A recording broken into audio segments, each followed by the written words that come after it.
Pronto aí? Não. Vamos se atacar nos lugares, né?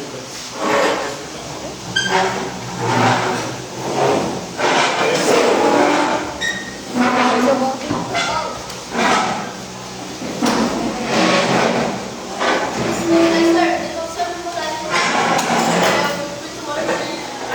Pediu para você representar, tá?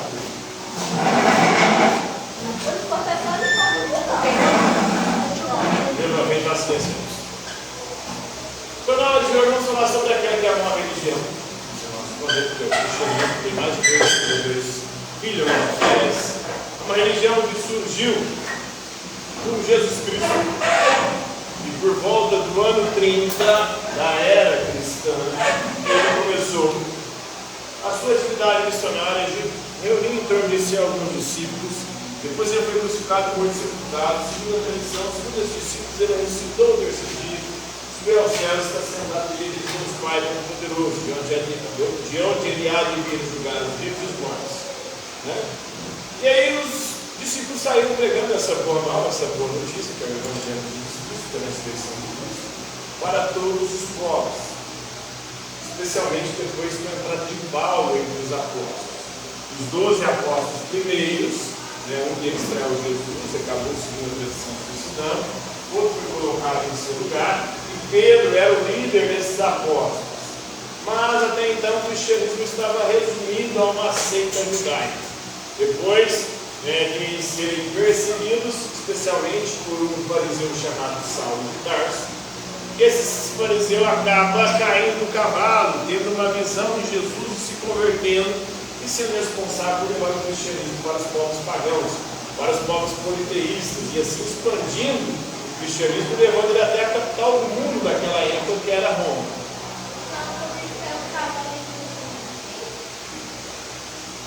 Paulo, caiu do cavalo, Jesus muda o nome de Saulo para Paulo. Paulo significa pequeno, o menor dos apóstolos, mas ao mesmo tempo é o maior, responsável por propagar o cristianismo para os povos pagãos. E aí, Paulo também é o maior escritor do Novo Testamento. O Novo Testamento tem 27 livros, 14 racionais foram escritos por Paulo. Então, ao longo da história do cristianismo, vários pensadores cristãos foram desenvolvendo as suas ideias, as suas interpretações sobre a própria Escritura e foram tentando buscar explicar de forma racional o que é Deus, como nós devemos acreditar em Deus, qual é a doutrina correta que nós devemos acreditar.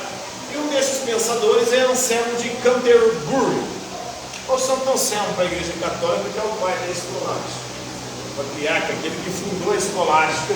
A escolástica foi um período da Idade Média em que se fundaram as primeiras universidades, que vieram das escolas criadas por Carlos Magno na Idade Média.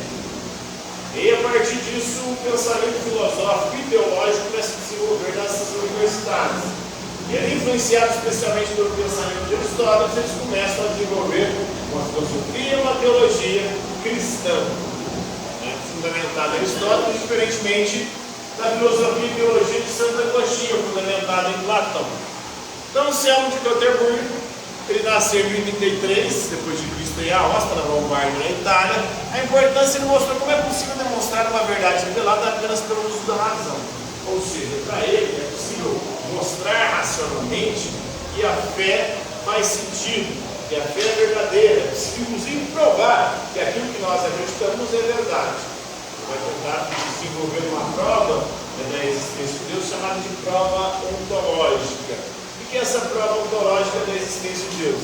Ele diz o seguinte: Deus é aquilo que nós não podemos pensar nada maior. E Deus existe no nosso pensamento. Se ele existe só no nosso pensamento e não existe na realidade, então ele não é a maior coisa que nós podemos pensar. Como esse raciocínio não tem lógica, não tem sentido, então Deus deve existir não só no nosso pensamento, mas também na realidade, para que assim ele se torne o ser maior que possa existir. Então, um raciocínio tanto quanto complexo que a gente pode resumir da seguinte maneira: Deus é perfeito. Se Deus é perfeito, ele existe. Porque se ele não existir, ele não é perfeito. Então, se Deus é perfeito, consequentemente ele existe. É um chamado argumento ontológico. Para ser perfeito, algo tem que existir não só na nossa mente, mas também na realidade. Deus só existe na nossa mente, essa ideia, por esse ser não é perfeito, portanto, nós teremos aí um problema lógico. Então, por isso que esse é chamado de argumento ontológico. Uma tentativa de desenvolver um raciocínio lógico para chegar à conclusão de que Deus existe. E Deus só pode ser perfeito se existir. Porque se não existir, Deus não é perfeito. Então, como a definição de Deus é perfeita, já garante, de alguma forma, a existência de Deus. Então, ele faleceu em 1109, possivelmente em Canterbury, na Inglaterra. Mais tarde foi chamado de Santo Anselmo pela Igreja Católica. Ele acreditava em que, usando-se apenas a razão, não precisando da fé, era possível resolver os debates teológicos e provar a existência de Deus. O Santo Anselmo, ele não pensava ser necessário alcançar o conhecimento racional de Deus para crer nele. Não era necessária a razão, mas a razão pode auxiliar. A razão pode, de alguma maneira, nos ajudar a compreender, a entender Deus e melhor a acreditar nele. Ele dizia o seguinte: creio porque é absurdo, e creio para entender, e entendo para crer melhor. Creio porque é absurdo, porque é absurdo, porque é incompreensível para a minha razão, por isso é preciso a fé. Como é o nome dele mesmo? Quem? Santo Anselmo. Então, Anselmo não pensava, se ele não é possível ter-se uma ideia da forma como Anselmo trabalhava, ao se analisar o exemplo da sua obra, A Queda do Diabo. Nessa obra aí, ele vai mostrar também, vai tentar mostrar ali como o diabo empreendeu a sua queda, como ele escolheu o mal e assim se perdeu. Então, essa discussão aí parece estar superada nos nossos dias, mas nós temos desenvolvido debates similares em que permanecem vivos até o presente. Até hoje, há uma briga aí entre aqueles que defendem que o argumento ontológico faz sentido, ele é lógico, ele é bem fundamentado, e aqueles que dizem que não, o argumento ontológico não passa de uma falácia, ele é um argumento que tem problemas de petição de princípio aí. Então, essa argumentação tem gerado volumosa literatura, desde que foi articulada lá na Idade Média, há cerca de 1000 anos, e o debate sobre a prova ontológica continua até hoje. Aqueles que concordam dizem que a prova ontológica é lógica e sustentável, e outros dizem que não. Ela é ilógica, ela é uma falácia, ela é, na verdade, um recurso retórico para nos iludir. Foi isso que fez com que ele fosse chamado de pai da escolástica, o primeiro grande pensador da tradição cristã, com certeza, e que tentou assegurar os fundamentos racionais da fé religiosa.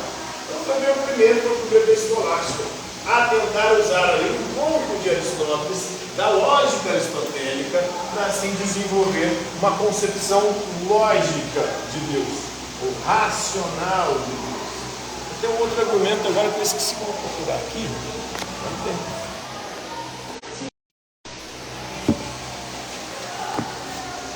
Ele vai falar também sobre o pecado.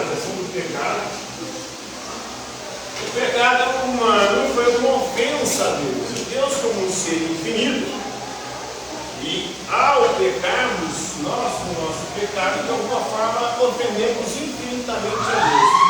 E por isso, jamais nós poderíamos reparar essa ofensa, porque é uma ofensa infinita.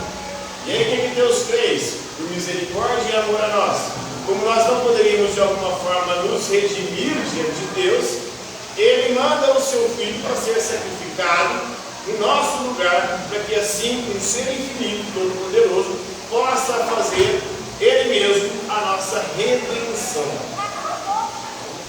Esse é o argumento do Santo Anselmo.